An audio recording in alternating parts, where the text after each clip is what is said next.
Bonjour à tous, j'espère que vous allez bien. Alors je suis vraiment contente de vous retrouver aujourd'hui pour cette vidéo. Et comme vous pouvez le voir, je ne suis pas seule. Je vous ai promis que cette année, je ferai intervenir des expertes dans leur domaine, que ce soit en bien-être, que ce soit en santé, tout ce qui peut nous aider à mieux prendre soin de nous et surtout de nos cheveux. Donc aujourd'hui, je suis accompagnée de Leïla.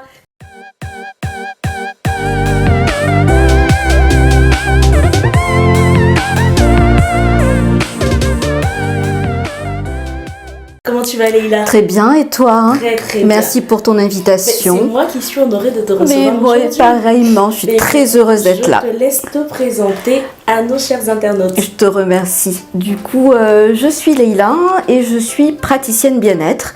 Donc, je propose des massages, de la ventosothérapie, donc une technique bien particulière, également du Reiki qui est une méthode japonaise et de l'hypnose énergétique et magnétique. Très bien, merci beaucoup. Alors, donc comme vous avez pu le comprendre, Leïla intervient vraiment dans tout ce qui concerne le bien-être. Aujourd'hui, pourquoi est-ce que tu es là, Leïla? Parce que nous, on est ici, on parle de cheveux pratiquement, voilà, on parle que de ça. Pourquoi est-ce que tu es là aujourd'hui? Qu'est-ce que ton métier a à voir avec les cheveux? Alors, mon métier permet de pouvoir déstresser les personnes. D'accord. Voilà, donc je travaille sur l'impact du stress sur l'ensemble du corps. D'accord, et notamment sur les cheveux. Et notamment sur les cheveux. Tu peux nous parler un peu de l'impact du stress sur la croissance des cheveux? Alors, je vais partir de mon expérience avant notre rencontre. J'ai eu une longue période de 6 mois sur le plan professionnel où j'ai été excessivement stressée. Avec des périodes d'insomnie, des incapacités à pouvoir manger, des cauchemars, vraiment 6 mois de grosse angoisse, de gros stress. Et je me suis mise à perdre mes cheveux, mais comme si j'étais sous chimiothérapie. Donc dès que je prenais ma douche, qui était devenu un moment très anxiogène pour moi, je perdais mes cheveux par grosses touffes. Ce qui fait que toute cette partie-là, tout le devant était complètement dégarni. Et j'en ai perdu également au milieu de la tête et autres. Et je me suis rendu compte que c'est mon état de stress dû au travail, ma vie également, le fait d'être tout le temps dans du speed, de courir partout après le temps, de ne jamais prendre le temps de se poser, qui a engendré cet impact-là sur mes cheveux et qui a fait que je me suis mise à perdre mes cheveux à grande touffe. D'accord, ok. Donc vraiment, l'impact du stress, comme on peut le voir avec Leïla, a vraiment un impact fortement nocif pour les cheveux. Pour expliquer un peu d'un point de vue scientifique, chimique, je l'ai déjà fait un peu mais je le rappelle, le stress génère une hormone qu'on appelle le cortisol. Et le cortisol vient justement inhiber la croissance des cheveux parce qu'il agit sur le cuir chevelu pour rétrécir le follicule pileux. Et si le follicule pileux est rétréci, le cheveu sera mal nourri. Et si le cheveu est mal nourri, donc on a des cheveux qui tombent, des cheveux qui cassent, etc. On a de l'alopécie partielle ou totale. Vraiment, c'est très très nocif et ça peut avoir un impact sur la durée. Donc pendant des années, vous vous rendez compte que vous perdez vraiment vos cheveux en touffe, vos cheveux ont du mal à pousser, etc. Et même au-delà des cheveux, que ce soit sur les ongles, la peau, le stress a vraiment un effet néfaste. Voilà, je pense que l'exemple de Leïla est assez palpable, mais plusieurs femmes également l'ont vécu. Moi aussi, je l'ai déjà vécu. Comme quoi, ça n'arrive pas qu'aux autres. On passe tous par des périodes où, pour une raison ou une autre, on ne se rend pas compte, mais on se laisse entrer dans du stress. Donc, c'est vraiment important aujourd'hui de vraiment veiller à cela, de vraiment veiller à avoir une hygiène de vie, un environnement qui nous permet justement de pallier à ça. Le stress viendra forcément à vous. Vu comment est-ce que la vie se passe aujourd'hui, toutes les activités dans lesquelles on est, donc ça va forcément venir. Mais à nous de mettre en place des moyens justement pour empêcher ce stress-là. Parce qu'il y a le stress positif et il y a le stress négatif. C'est ce stress négatif-là qui nous crée tous ces bobos. Donc empêcher ce stress négatif-là d'en arriver à ce point-là où vraiment on commence à se détériorer, perdre nos cheveux, perdre notre beauté, etc. Donc Leïla, toi qui es là aujourd'hui, comment est-ce que concrètement tu as pu rebondir et qu'est-ce que tu as utilisé comme méthode pour revenir et chasser ce mauvais stress de ta vie? Alors, j'ai fait, je pense, comme la majorité des personnes, j'ai acheté toute la gamme des gélules pour pouvoir réactiver la pousse de cheveux. Bien évidemment, ça n'a pas fonctionné. Ce qui a été du coup un impact sur mon estime, sur l'estime de soi, sur mon moral. Et au bout d'un moment, j'ai fini par tout couper. Et vraiment tout couper. Donc aussi bien les cheveux que tout ce qui pouvait me mettre dans cet état de stress. Et j'ai fait un point sur l'ensemble de ce que j'étais en train de vivre. Et c'est là où je me suis rendu compte que ce que je savais faire, donc toute ma palette d'accompagnement bien-être, eh bien moi je me l'autorisais pas à moi, je me la faisais pas à moi. Voilà, le cordonnier très très mal chaussé. Et donc j'ai commencé à me réacheter des huiles et à me masser les mains dans un premier temps. Ensuite les pieds et ensuite les cheveux. D'accord. Déjà, quelle huile tu as utilisée pour te faire les massages? Une huile à la rose. Donc, je suis vraiment partie sur quelque chose au niveau de l'odeur qui me faisait plaisir. D'accord. Avant d'utiliser une huile bien spécifique avec tel bienfait, je voulais vraiment créer un cocon. Okay. Être bien. Okay. Donc, une huile à la rose pour les pieds, huile au jasmin pour les mains ou vice-versa. Et pour la tête, huile de coco, pareil, pour me sentir dans un espèce de cocon. Et au fur et à mesure, le stress a commencé à baisser et la pousse des cheveux a commencé à revenir. Et moi, je veux bien que tu nous expliques, au corps, les cheveux, le cuir chevelu, que tu le masses avec l'huile, je comprends, mais pourquoi les mains et les pieds? Alors, les mains et les pieds, tout simplement parce que l'ensemble de nos organes sont connectés à nos mains. Donc, chaque partie de notre main ou de notre pied correspond à un organe. D'accord. Donc dès le moment où on est stressé, cet organe-là se met à fonctionner de manière plus lente. Nos chakras également, donc le chakra du cœur, le chakra couronne, le premier chakra, tous les chakras également se mettent à fonctionner beaucoup plus lentement. Nos méridiens également, et ce qui fait que énergétiquement, on est vraiment sur une énergie très basse.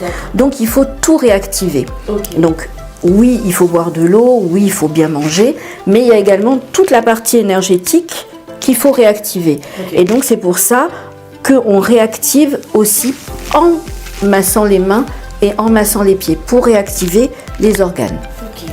Parce qu'on ne peut pas aller se masser directement le foie ou l'estomac, donc on prend le temps de se masser les mains et de se masser les pieds, chose qu'on ne fait pas quotidiennement. Tout à fait. Et pour revenir un peu sur les organes, alors c'est vrai que quand nos organes ne sont pas, en bonne santé, oui, ou sont stressés et tout, on a beau bien se nourrir, boire, etc., ou prendre des vitamines, comme Leila peut le dire, prendre des gélules, etc. Au fait, le corps aura tendance à prendre tous les bienfaits de cet apport nutritif externe. Il aura tendance à le prendre et à le répartir vers les organes vitaux. Et les cheveux ne font pas partie des organes vitaux. Donc vous allez beau prendre des compléments alimentaires, des vitamines, etc. Ça va juste partir dans vos organes. Parce que vos organes étant en mauvaise santé, ils ont besoin d'avoir ces apports nutritifs-là. Donc le corps, systématiquement, le système nerveux va les orienter. Le sang va orienter tous ces bienfaits-là dans vos organes. Et vos cheveux, votre cuir chevelu ne pourra pas en profiter. Donc peut-être que vous allez commencer à sentir des bienfaits dans votre corps, mais vous allez observer que vos cheveux, malgré la prise de gélules ou de compléments alimentaires, ils continuent à tomber. Voilà, donc d'où l'importance vraiment de aussi passer par ces éléments-là qui peuvent paraître très simples, mais vraiment très très important de se masser certaines zones du corps ou agir à certains niveaux du corps pour vraiment le détendre au-delà d'une question de je prends des gélules, je prends des compléments alimentaires. D'autant plus que ces massages-là permettent sur des périodes de stress de pouvoir se reconnecter. C'est-à-dire que quand on ne va pas bien, on a tendance à complètement oublier son corps. On fait abstraction. On ne va pas bien, on est complètement dans notre tête. Et le fait de prendre le temps de masser ses mains, de masser ses pieds, te permet de pouvoir te ressentir ancré là. Tu es là.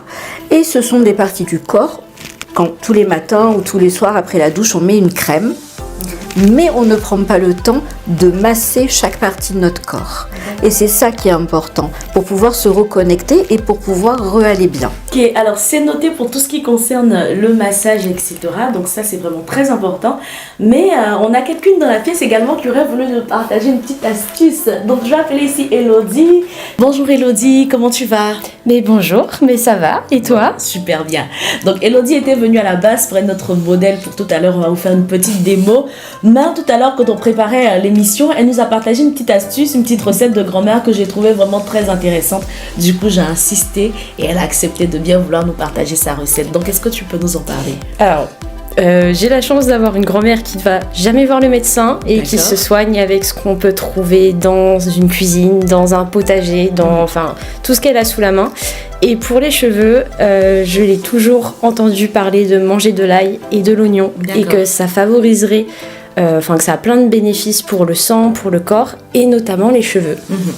Alors, je n'ai aucune étude scientifique de si c'est prouvé, pas prouvé, j'en sais rien, mais en tout cas, c'est un petit remède de grand-mère. Voilà. D'accord. Merci Elodie. De rien. Pour te rassurer, scientifiquement, c'est prouvé. Parce que justement, l'ail et l'oignon agissent sur la circulation sanguine. Tout à l'heure, tu étais en train de le dire un peu, ça nettoie vraiment le sang, des impuretés, etc. Et tout ce qui est bénéfique pour le sang est automatiquement bénéfique pour les cheveux parce que les cheveux, la croissance des cheveux est fortement liée à la circulation sanguine. Donc, tout ce qui va améliorer la qualité de votre sang, tout ce qui va améliorer les globules rouges, tout ce qui sera fer, etc. Tout ce qui va apporter du fer. Donc tout ce qui va jouer sur le sang, automatiquement, dites-vous que ça va jouer également sur la croissance de vos cheveux. Donc en plus des massages, en plus de bien se nourrir et de manger l'ail et l'oignon cru. Oui. Je sais que c'est difficile, mais franchement, oui, c'est important. Et là, tout à l'heure, on parlait des Turcs. Oui. Voilà, et on se disait justement que les Turcs, ils mangeaient de l'oignon avec le pain et l'huile d'olive et tout ça. Oui, j'ai mon beau-frère qui est turc, il a des cheveux magnifiques, mais vraiment magnifiques. Et tous les matins, c'est bol d'huile d'olive avec de l'oignon et de l'ail cru et manger avec juste du pain trempé dans l'huile, quoi. Tout simplement. Tout simplement. Et ça, c'est vrai que ça agit effectivement sur la qualité du cheveu. Tout ce qu'on apporte en interne. En fait, une fois de plus, ça ne fait que démontrer que si à l'intérieur vous êtes bien, si vos organes à l'intérieur sont bien positionnés, si votre énergie elle est bien, si vous êtes en bonne santé, si vous vous sentez bien à l'intérieur, automatiquement ça aura un impact sur vos cheveux. Merci beaucoup Elodie, mais tu vas rester là, hein, tu vas rester là parce qu'on va faire une petite démo avec Leïla qui va nous parler de... Enfin, tout à l'heure tu nous as parlé de massage, tu vas nous montrer concrètement comment est-ce que ça se passe pour les questions de massage. Donc je vous invite à rester et à regarder comment ça se passe pour reproduire ça chez vous.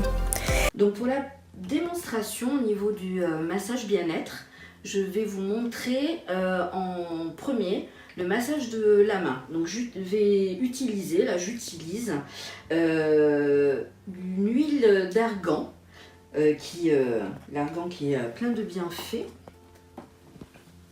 Donc on chauffe l'huile entre les mains, on prend délicatement la main et on masse aussi bien en haut qu'en bas et la totalité des doigts. Et il faut prendre le temps de masser chaque partie de la main. Les doigts et l'intérieur de la paume de la main.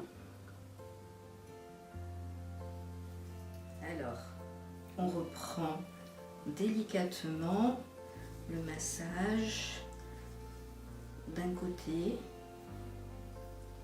puis de l'autre, de la main, l'ensemble des doigts. On étire tranquillement l'ensemble des doigts, l'intérieur des phalanges. Avec l'autre main, on passe délicatement, on étire, on masse tranquillement chaque phalange et on appuie au niveau de l'ongle et on tire.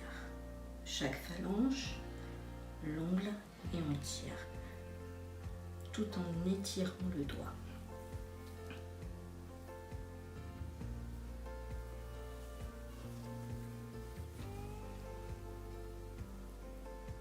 Et l'ensemble de la main, et on reprend et on ressort tranquillement.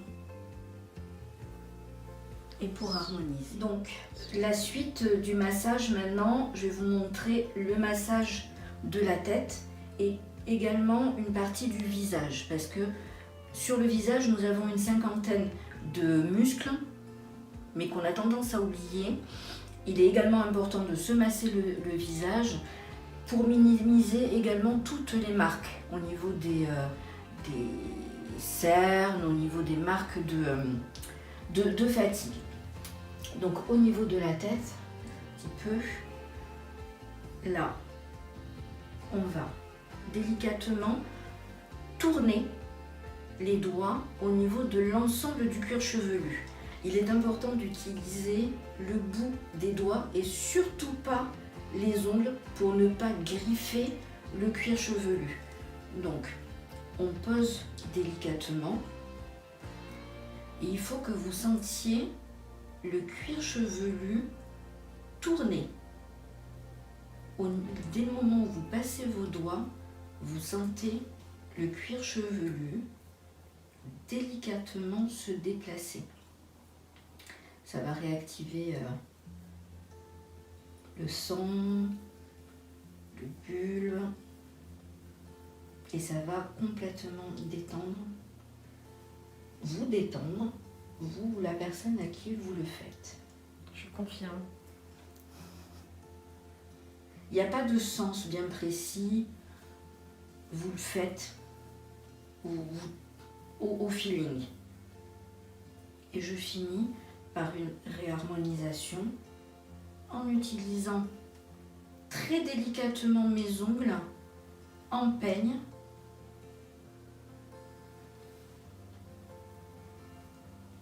Là, je fais de l'avant vers l'arrière pour réharmoniser et on peut reprendre à nouveau. Par la suite, là, au niveau des tempes, pareil, on tourne délicatement, on fait des petits cercles au niveau des tempes, en sachant que sur mon massage, c'est la dernière chose, on finit par le massage de la tête. Également, on peut pincer les sourcils, parce que ça on n'y pense pas, et on masse pour pouvoir détendre. Également le front, une main après l'autre, le bout des doigts. Au niveau de l'oreille, nous avons des petits creux juste derrière l'oreille.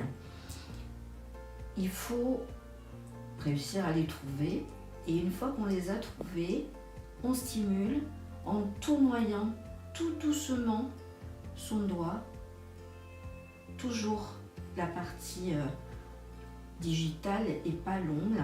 Une fois où on passe délicatement son index et après on réharmonise.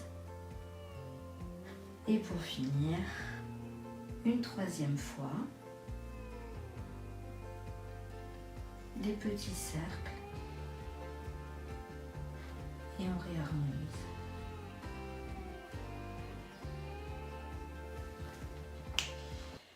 Alors, j'espère que vous avez vraiment pris note de tout ce qui a été dit aujourd'hui. N'hésitez pas à regarder et re-regarder encore vraiment cette démo de massage qu'on a fait. Et si vous avez des questions, posez-les-moi en commentaire de cette vidéo. Je me ferai un plaisir d'y répondre. Et Leïla également se fera un plaisir d'y répondre.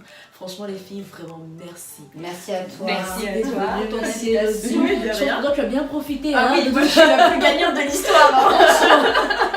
Merci beaucoup. Et puis vous avez les informations concernant Leïla dans la description de cette vidéo. N'hésitez pas à la contacter. Elle est sur Bordeaux, mais elle peut également se déplacer dans les alentours de la région. Voilà, donc moi je vous dis encore merci beaucoup de nous avoir suivis. Je vous donne rendez-vous la semaine prochaine pour une nouvelle vidéo. Je ferai intervenir encore une experte ou peut-être que je ferai une recette. Je sais pas trop encore comment ça va se passer, je laisse encore le suspense. Mais en tout cas, rendez-vous sur la chaîne YouTube de Tressaf. D'ici là, portez-vous bien et que Dieu vous garde. À très bientôt.